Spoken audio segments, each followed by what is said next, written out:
Welcome to Portland Gallery's Artist Talk. It's nice to see you all here today on such a gloomy day. But the work in the gallery is more than making up for that. Today we have The Elements, solo show by Fred Bendheim, and The Repeated Image, group show in the project space with James Acevedo, Gail Flanery, and Michele Brown. Unfortunately, Amanda couldn't be here today because of the inclement weather and her tiny baby. But we congratulate her anyway. These shows are on view through October 8th. So I encourage everyone who's not here now to come and see the show in person. It makes a huge difference, but I'm also glad you can see it here today with the magic of recording. So without further ado, let's get started with Fred Bendheim. Fred, wow, congratulations on a spectacular show. This group of work is very coherent, yet each piece is singing its own tune. They're playful, elegant, evocative, and there's 10 works. I think there's 10, right? Yep. Yeah, it feels really spacious, even though they're pretty large, spectacular pieces. Tell us your secrets, please. Look, I'm gonna tell you everything, but I'm first gonna read a poem by Sarah Scholar, who was a poet, he was a lover of painting, especially Picasso. And anyways, I thought this was appropriate to read during an artist talk because it has to do with words versus images, and play between poetry and art. So this is called How Painters Outplay Poets. And it starts off with a quote by Maurice Denis. The quote is, "Remember that a painting is essentially a plain surface covered with colors assembled in a certain order. The painter is lucky with two toys to play with. One is composition, the other is color. Poets only have words. They can compete as they compose in shape, in sound, in sense, but have no champion to combat the challenge of color. Words can conceive, express, argue, compare, suggest. Words can say anything. Colors are, color is. Words work while colors play." So that's the poem. So it's kind of a funny topic. It's sort of like talking about the powerlessness of words. It's a funny topic for a poem. But, and what's his name? Anthony Edkins. Yes, Sarah's dad. Yeah. So anyway, I thought that was appropriate because it's always a challenge to, it's like when you're talking about art, it's always more of like a translation. You can't really talk directly about them, I don't think. You just have to see them. It's always a translation. I remember about your question is that the spaciousness. Well, a lot of these pieces you can see they have a lot of negative spaces, that holes in them, which make them kind of airy. And so they use the wall. I forget that yellow piece especially, but like it seems like the wall is really a big part of that piece. Where the wall is kind of entering it in all those curves, wave-like shapes. But the show was a kind of an experiment for me in some ways because it was they're monochrome pieces, which was pretty new for me, and also using a single element for the subjects. So it was somewhat experimental for me to do that. So when you say a single element, what do you mean? Well, like a single shape. Most of them are single shapes, with the exception of, say, the green one back there is a tree with the diamonds. But everything else, well, It's because I was trying to figure out Yeah. what elements like earth, air, fire, and I was Yeah. pretty successful with that too. Yeah, I mean, you can. I was thinking more. They're more. It's like a very personal meaning of elements for me. They're like elements of my work. I use that purple piece in a lot of works, and that's one element, and that star is one element. So I was trying to just reduce them down to the single elements. The orange and the turquoise one are sort of single elements. Yeah, and I like the title because it can mean a lot of different things. Elements could be weather, or, chemical elements. So you said these are mainly monochromatic. Is this a trend you're moving towards? I'm wondering if these are recent pieces and if you can speak to how this grouping informs the direction you're moving towards. Yeah, well, I was actually last year I was doing like mostly tondos, the circular shapes, and I've got one right here. yeah, well, there's a few of them. That one and really? that's a tondo. Yeah. So there's a That's few. Of them. almost a ton. Yeah, that is. And I was doing them more than typically what I do is you use many overlapping shapes and they sort of have a color overlap to make other shapes. And then I think I did that blue one, and I liked it, the simplicity of it, that it's just one color, although it's got overlap, so there's shades of the blue, if you look at it closely, where the lines overlap. And then I decided to try doing a show of monochromatic. And I consider these all, even this is the same color. It's a different tint of the same color. And same with the green one. So yeah, so I consider them monochromatic. And to answer your question, I don't know. I'm working now. I'm working in a totally opposite direction. I'm doing a piece with many colors and and more kind of Baroque. So I have these different sides. I mean, like a Baroque side, and then this is more of a I don't know what you call this, modernist, classical side. So let me ask a kind of variation on the question. Do you think that pulling out the elements and highlighting them by themselves informed you in some way about how to use them moving forward? But I think I like them. I think they have a kind of a strength, I think, of being on their own. Powerful. Yeah. And then it was interesting to me to see them all together because they kind of work as one piece in a way because they're kind of tying in with the back, show the repeated image in a way, the sort of like a rainbow of colors or a whole spectrum of colors sort of tie it together.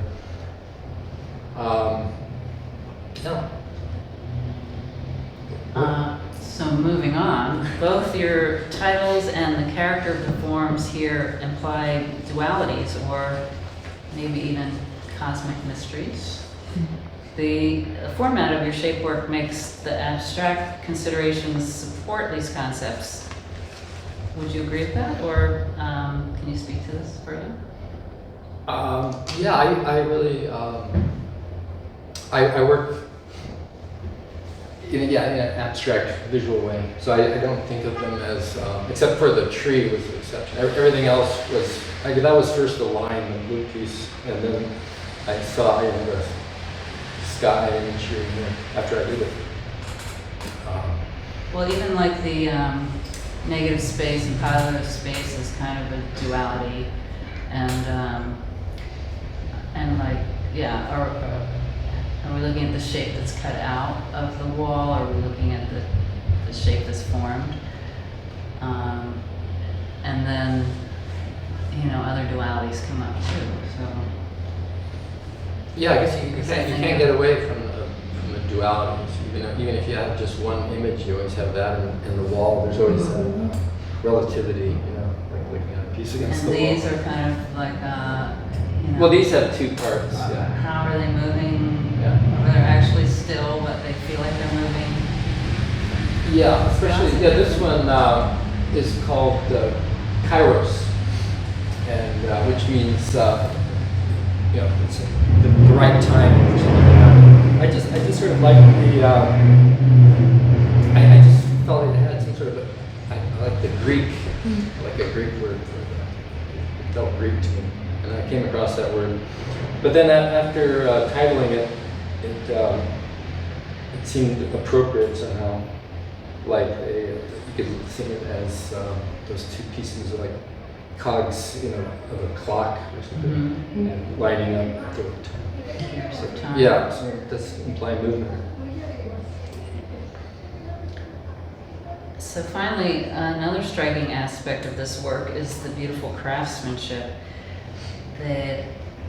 The result is these clear, concise cutouts, and I know the viewers are curious about how they come into being. Are they all created through a similar process, and how long does it take to get to the point where you know exactly what the decisive cut is going to be? Well, thank you. Yeah, I make them the same process, which is drawing. I do a lot of drawings first, and that's I think the hardest part, coming up with the design. And yeah, some of them are a lot more labor intensive than others, but yeah, you know, so I transfer the drawing. Most of them are PVC board. The wood one, I mean the trees wood. Tree-handed wood, right? Yeah, had wood, and. Yeah, so you know, I made I'm proud of the frame. I've never done that before. I bent the frame, bent the wood for a frame.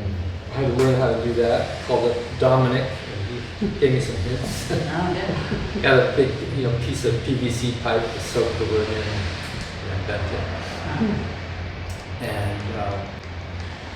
And that one, yeah, it's oil too. I like oil on wood.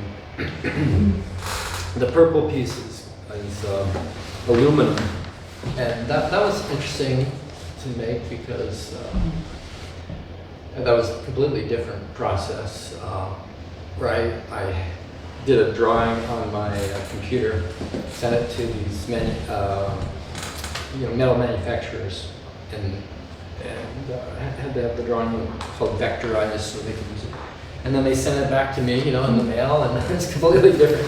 Much easier than cutting, you know, my jigsaw. Right, but did you feel like it was exactly what you expected? And, Yeah, pretty much, yeah. And now is that, like, could that be outdoors? Yeah. It's also that's powder coated, which I learned about too, which is a way of applying the dry pigment to things. And then, it's weatherized. So that could be a new direction. Yeah, I think I might do some more work in aluminum. It's stronger. Because that one's so thin, it had to be aluminum to hold up. And then this one is layered. Yeah, that one's older. And that's PVC board. Yeah, that's PVC. Yeah. That one has more, several images sort of interplaying each other. And how do you decide the scale? Because sometimes when we work with drawings, they could be any scale. Yeah, right? true. Yeah, I just intuition. I mean, that could be bigger, actually. But it seems like that's a pretty good size. Kind of a human scale size.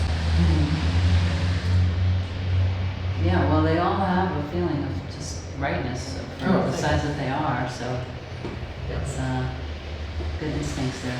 Right? Yeah.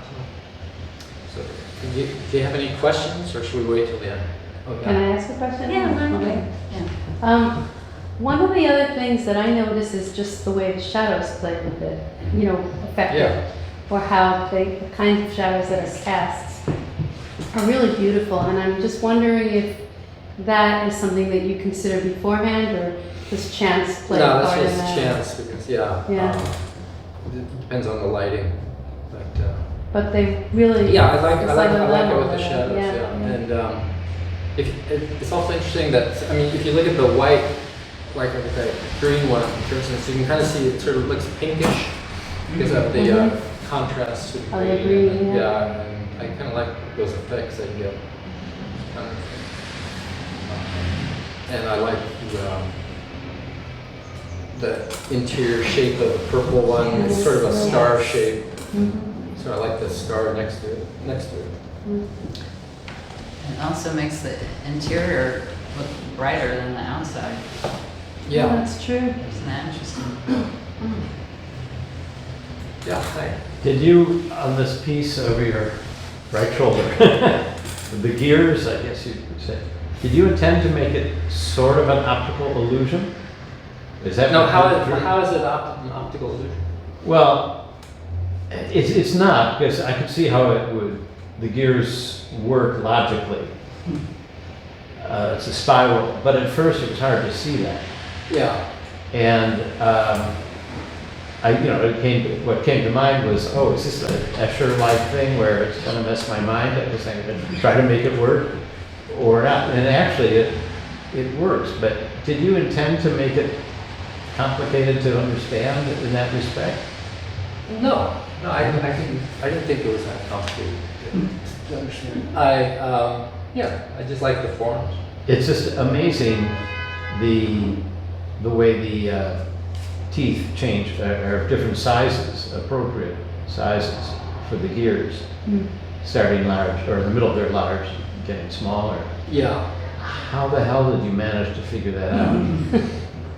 I just did a drawing of one of them as a template, and then I cut it out, and then once I had that one, then I used that one as a template for the next one, did drawing, put a paper underneath, sketch it out, so I knew how they fit together. I remember when I was working on this, we were in the middle of house renovation, and we went through a really stressful time with our contractor, and this was like a real relief just to escape into this sort of little world. It's more complicated than a staircase. Yeah. Sorry, you go. Okay. I just wanted to say, when I first saw the work hanging, I had this sudden impression of Matisse's cutouts, especially the jazz series, which is really interesting. And I was wondering if you thought about, I know you just said that there's a kind of interrelationship between them, but I could see a wall, like not hung all at eye level, but I'm wondering, like just do a wall of Yeah, I thought about doing shapes that. that would more directly relate to each other. Yeah, that's a good idea. I'd love to see that. Yeah, I would love to see that too. What I wanted to say was that, I mean, my work is very different than yours, but I've been thinking a lot about like, what can I let go of, what's, and I think about that like from yoga, like just, when you're doing a pose and what are you clenching that you really don't need, when I see these, that's what it really makes me think about. It just makes me think that you let go of all the things that, might have been, just everything that is unnecessary, and they feel so much like the essence of something. Oh, thank you, and which makes them, I find them really interesting to look at because of that aspect. I'm that. That's exactly what I was trying to do. But it's really hard to come up with a shape, like one shape that's interesting that will hold up on its own. And that's the challenge. I think that's very challenging.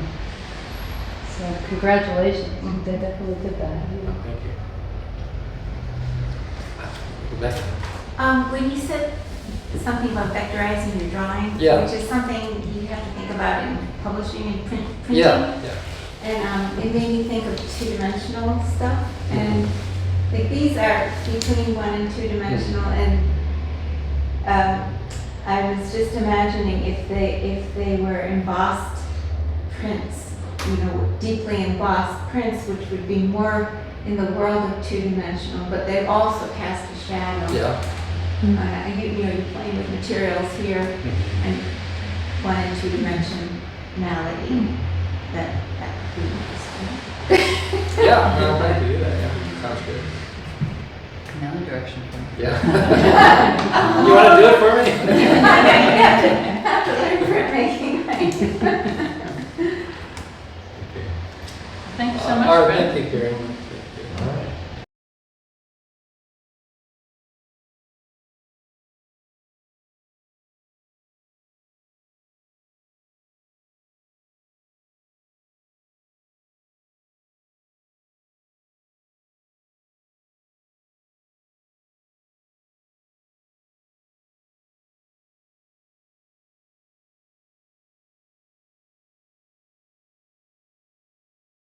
So moving on to the repeated image that's shown in the project space, we're first going to speak with James Acevedo. James, congratulations on a beautiful group show. As we've discussed in the past, somehow artists with disparate approaches to art making come together beautifully in this space. And part of the show's cohesion comes from considering the concept of the title, the repeated image. Can you please speak to your take on this? Sure. Well, you know, as we normally do, the artists get together and kind of talk back and forth, or in this case, we email back and forth. And there was this idea about some type of that, in looking at our work, that there's, even though the work is very,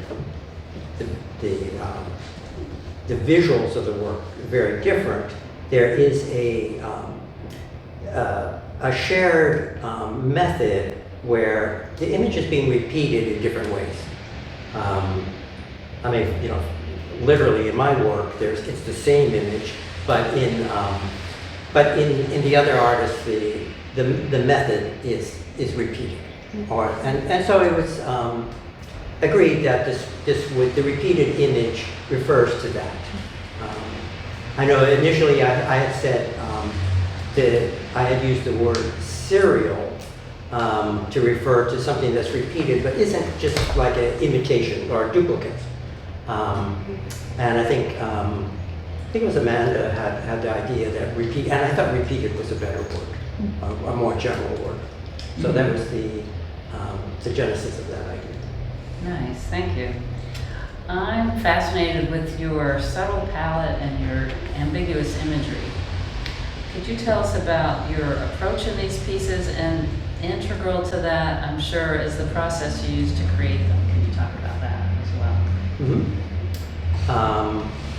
Yeah, thank you. I mean, I think probably like many artists, many of the choices are just personal, almost intuitive. But I think a major influence for me has been from my undergrad as a printmaker. In undergrad, I did lithography. And I had a teacher who had a particular approach and encouraged that the students work by initially exploring the image, not even the image, but their work through a monotype. And that's where you draw on some type of surface. We use plexiglass, but it could also be like a aluminum plate, anything smooth, and then you actually make that as a print. The idea was that if you work very fast, you can then use a material, a transfer paper, to take your image off, and then that was transferred to the lithographic stone or plate. So if you think about it, that's, you know, you're repeating your image over and over and over and over, with the idea that somehow, and I think that even though the teacher did not, no, I think the teacher did say this, that was a way of kind of breaking your preconceptions of what the image should be. You know, rather than, you know, you just say, oh, I'm going to draw something and that's it. You draw it. The teacher really wanted to push you beyond, well, what do you mean by that? You know, what's going to happen? And as a matter of fact, the teacher was always more interested in our mistakes and frustrations than just the image. And that had a big influence on me. And later I went on to teach lithography, and I used that same method with my students, and I always found it very fruitful. I don't do printmaking now, but I do find that that has influenced how I approach my work. These were studies for a painting that I never did on people waiting for a bus. And so I had kind of identified various figures, and what I show in this show is just selections of the repeated image for the painting that was not done. And what's the materials? The materials are just ink on paper, but actually there's a range. Sometimes it's, I like using ink on paper, but I also use, there's some acrylic, there's other kinds of ink just on paper, and then even I glued together paper, almost like a collage. So it's what they say is what ends up on your studio floor. You kind of put together. I know, sometimes you're like, great. Yeah, that's the good one. Yes. James, I know there's a solo show on the books for you in the not too distant future. Can you tell us how this work fits in with or contrasts with your current work? I think it does fit in. It's not going to be specifically, this work won't specifically be in the show. As a matter of fact, that people waiting for the bus is not going to be in the show. But the painting that you didn't paint. The painting, right, is not going to be in the show. I'm not going to. I have to think about. Maybe I do have that. Maybe it's coming up. But it will be city scenes. I'm working away, and I think about it a lot, and I'm sure, like everyone, you have an idea, but then you work a little, and then you say, well, maybe it should be this idea, maybe it shouldn't be that idea, and that's the process. I'm just trusting that in a month or so I'll have enough that I can say that's it. But if I disappear, you'll know that I was unsuccessful. We won't let you disappear. Right, no. Yeah, I'm looking forward to that. Right, yeah, me too. Yes. Shall we pause for questions here? I think that's appropriate, Sure. since that's how we did it. Anybody have a question for James? Yeah, they're obviously repeated images, so are you using some transfer process to get those repeated images, or are you just redrawing it? It's both. I know there's one that is a monotype, and then there are those that I work from a stencil. From a stencil? Yeah. So, because like that, in effect, is like printmaking Yes, it process, is. right? So, yeah, there's something about, also I'm a printmaker, and there's something about the transformation from your original drawing or process, and it goes through all these steps and everything transforms, and that's what you kind of hope can happen. And so it seems really appropriate that this is like the waiting for the bus. All your images, everyone's carrying a briefcase or a suitcase or something. It's like, seems to be about traveling, or what happens when you're between one place and another. It's sort of a in-between space that things do transform, and it becomes more than just that in-between time. For me, that's my most important time, is when I'm in between one place and another place. Like, that's my most treasured time. So it's interesting to do that. No, I relate to that a lot, and I think it's both that what you described, but then also a lot of waiting. And I think that, especially in the city, often have this experience when art, and I even look for this experience, where you suddenly become aware. I mean, normally in the city where, we're just rushing about and we're not really thinking, we're trying to get to wherever we're supposed to be. But then there can be those sudden moments where, oh, I'm here. and that to me is like a moment of consciousness. And I think, well, maybe these figures are experiencing that. Exactly. And that's art. Like when you're in front of, you're in the museum and you're looking at the painting, and you suddenly, there's a transformation. And And that's, I think, part of the magic of art.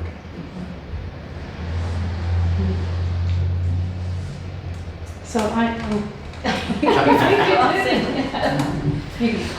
I'll just quick, because talking about process is that's such a critical part of it, and it's a quote that I may have said before, and I wish I could. I don't know the attribution, but it stuck with me, and it's that process saves us from the poverty of our intentions. And when you were talking about the techniques used to, the printmaking techniques to just, you've got your image and rather than just lay it down, to, have to keep working on it, and then you start making all these discoveries. That to me is like, that's where the magic happens, is like, the art. Yeah, I agree. I think that the process is Yeah. very important. Yeah. And it's also a kind of challenge to balance process that just kind of is almost just process for the sake of process, as Yeah. opposed to like Yeah. the process which is almost to make you forget so that you think and Yeah. see into what Yeah, you're doing. and I can see where printmaking can be so much about process that it could become rote. Yes. And I don't think of process, or I think there was like a whole period where they talked about process art, and it was always about the making and the different material, how you deal with the materials. Right. But that doesn't seem nearly as interesting as the process of discovery in the materials. Yes, So, yeah. I agree. And I went through that period also. Yeah.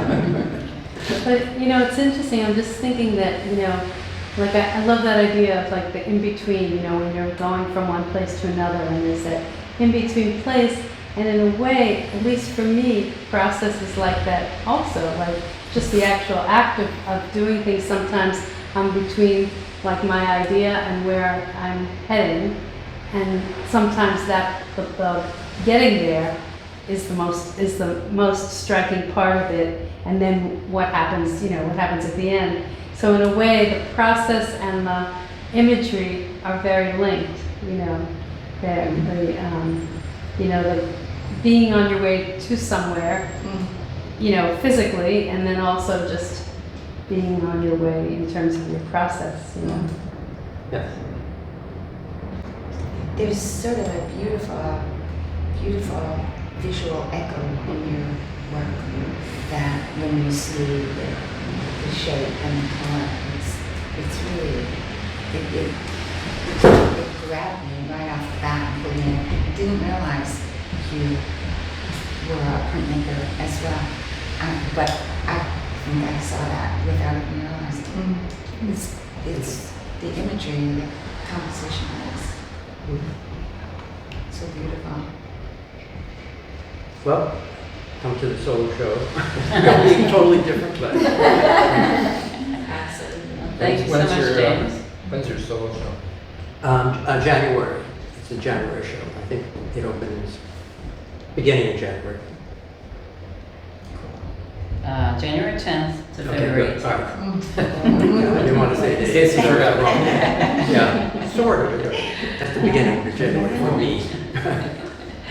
Well, thank you so much, James. And now that's a wonderful entry to Gail Flanery. So congratulations on inclusion in this strong show, Gail. Your work here is lovely and also supports the repeated image theme. Can you speak to the theme in your work?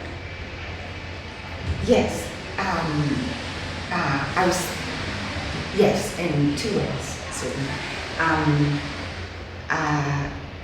With the visuals, for me, when we came up with the title, I was thinking about how much repetition there actually is in nature. I'm looking at the raindrops out there right now and seeing it. Be it trees, be it leaves, be it snowflakes, it's and nature feeds me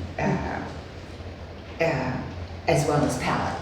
And so this show actually I've been feeling very thoughtful about what is happening back here with the three of us. It's been really wonderful, and hearing you were descriptive of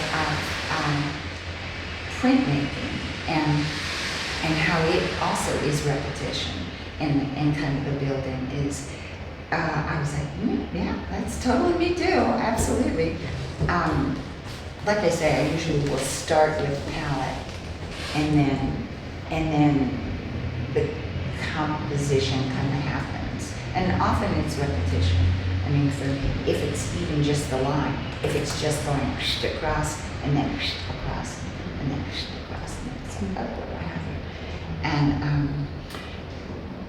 And process is so much, as we were talking, you being a printmaker too, is about repetition and gaining a certain confidence and then pushing it a bit, like, how do I actually take my hand and smush this up a bit, push it around a bit, and in my case, having incredible fortune working with a master printer, having a buddy that I've been literally working with. It's hard for me to say this, it can come out, you can say 50 years. This woman and I have been working together 50 blinking years, right? Isn't that something? Yeah, it's been a trip. So I have like I said, the incredible fortune of having worked with this person who has helped push me in my process, built me, made me uncomfortable, provoked me, where I'm really not so sure what I'm doing. I thought it was this way, but really, and ultimately we get fed, guys know it.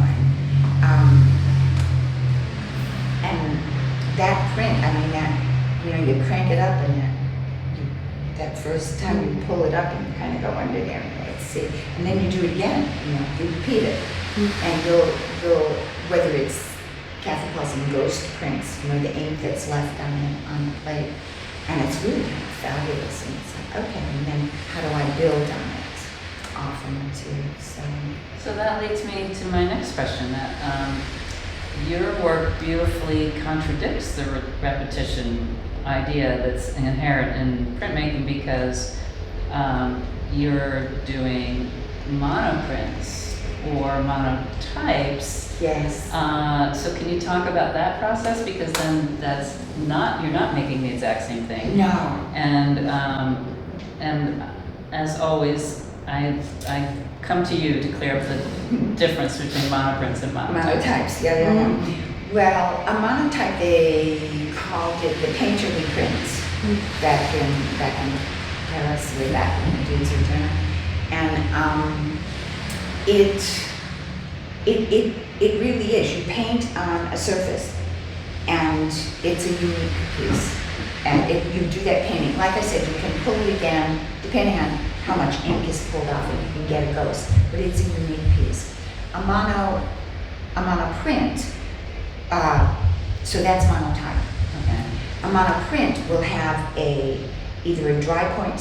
It'll have a permanent either line or figure, or there'll be something that is repeated.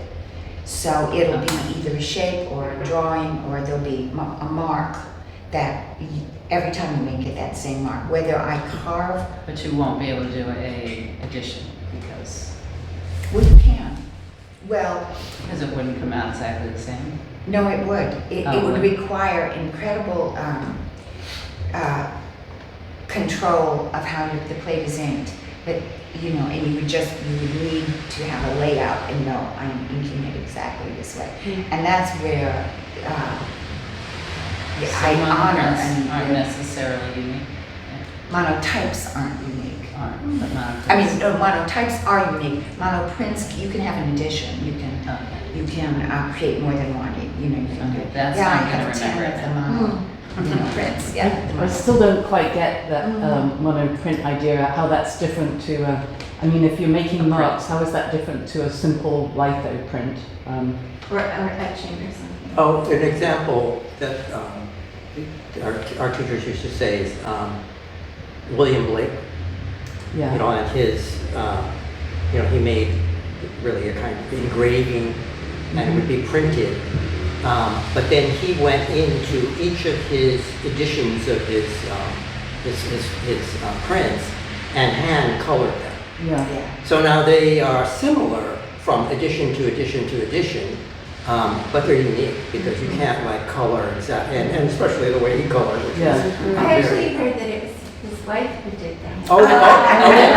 Oh. So even Yes, so, it's so even so, So yeah. often printmaking is Yeah. collaborative, isn't it? So definitely not unique. Yeah, yeah. So they're, and sometimes hand-colored prints are essentially monoprints. Yeah. And so yours are monotypes mostly. Mostly, and I often then work on top of my pieces too. So I'll bring my prints home, and then I will either work with pastel or drawing, or I will collage, shingle it, and And these in this show, are any of those? yes, yeah, there's mixed media in there. Yeah, that's good. And I've become more in the habit of. I mean, I used to do editions quite a bit more than I do now. And again, having worked for that fair number of years printing, thank God it's on paper, right? Because of flat files, but I have so blinking much work. I'm like, what do I do with all this? So I have been going in and I have been reprinting on some old prints, taking them in, which is the other beauty. You know, I said, Kathy, can I print on top of all this regardless? She said, doesn't matter what you put on it, we can print on it. Yes. And so I'm going in and reprinting on a lot of old pieces, and it's really intriguing. And again, I'm not quite sure what I'm going to get. It's a bit provocative, which I appreciate. You were talking about similar things, just not claiming the same thing out, you know, and needing diversity, you know, in your work, even though there are things that are repeated and that you build on those things, but you keep growing them or pushing them, you know. So that leads me to my final question. I'm curious if these are recent works and if what's happening here is informing your work moving forward in terms of theme and palette and approach. Yes, these are recent pieces, and I've done some, again, just swinging back to what I was saying, I've been looking at old pieces, I've been tearing up work, which is, I think it's rather wonderful that I can go in and take a shigami and go, 1, 2, 3, you know, it's okay, you know, I feel like, okay, we're gonna go with this. And I've been using a lot of the old work. I've either been shrinking it or I've been building with it. And it's kind of wonderful because you know, I don't always know what's going to happen, but I would say the absolute with my work is that I am fed, initially it's palette, but it's nature. I am fed by my composition is that dadgum horizon. I can't seem to shake it. And None of us can.